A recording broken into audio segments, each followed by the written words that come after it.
For those who have been lore masters for a while, you'll know that I have claimed that the Federation is somewhat strict on allowing use of its resources, that it may even be the case that owning your own vessel is a luxury and something very rare. I still stand by that, and I should probably do an updated video. Man, I have so many updated videos to do. But I think it is something that historically has been the truth. And I'll even go one further. I do, at a minimum, believe that this restriction occurs within the major governments of the Alpha and Beta quadrants, Federation, Romulan, Klingon, so on. Now, we do have evidence that on the borders and with the Ferengi this wasn't the case, but that's a discussion for another time. In any case, restrictions were probably a way of life for a large part of the Alpha and Beta quadrant, at least until the Dominion War. The Dominion War shattered most nations, curbing their ability to restrict and enforce within their own borders. Hell, politicians across the Alpha and Beta quadrants probably allowed citizen shipping to bolster their border worlds and defenses because they couldn't do it themselves. Well, they couldn't do it themselves after the gentle ministrations of the changelings.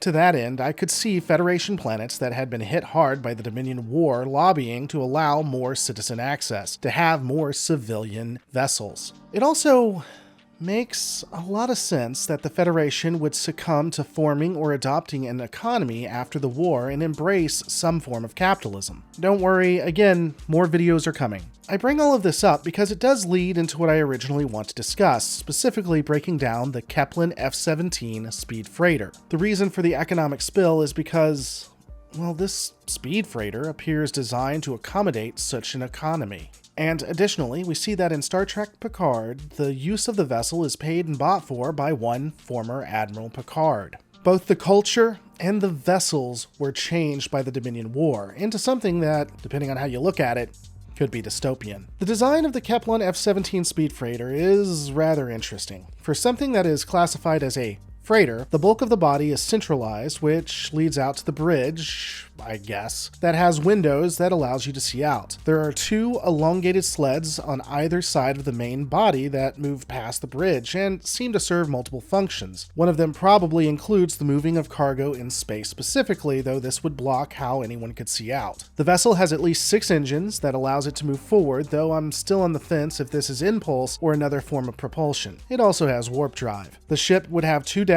and could complement a crew of anywhere from 1 to roughly 10 or so people. Its defenses are light, but somehow formidable against Starfleet vessels, with the phasers being on the fore and the aft of the vessel, allowing for a 360-degree arc firing range. It would also have a complement of photon torpedoes, which apparently are now civilian use.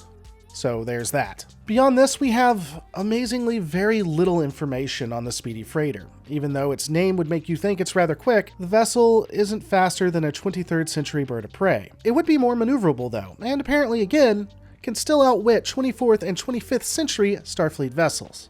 I'm not letting that go. This ship included a landing gear, allowing it to land on both starbases and planetary objects. It additionally runs on 91% efficiency, and beyond that, well, I know its warp core apparently uses circles in some way, so, we got that going for us. On level 1, the vessel would have a large open main deck that included the bridge. A transporter pad would also be in the back, and the sides would be the auxiliary rooms, which included a stateroom, a holodeck, or holomatrix, science lab, and sick bay. On the lower level, you would have a dining area and replicators, as well as some storage area. It's basically the Star Trek equivalent of a Firefly. One of the most amazing systems would be the holo program that comes with it, which could have virtually every department head that could run a ship. The vessel could be commanded by one person with several different holo projections helping him in the background. You'd have the chief engineer, the chief medical officer, and so on, which is actually pretty cool and should be standard on every vessel from civilian to Starfleet. The most notable vessel is that of the SS La Sirena, which was captained by Rios, who was pretty awesome.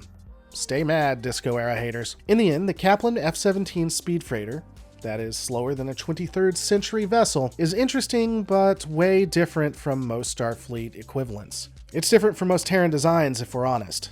Unfortunately, we don't know a lot about it, but boy does it look cool on screen. All of these are just my thoughts though. What are yours? Let me know in the comments below. Don't forget to rate, comment, subscribe, and I'll see you on the next Lore Reloaded.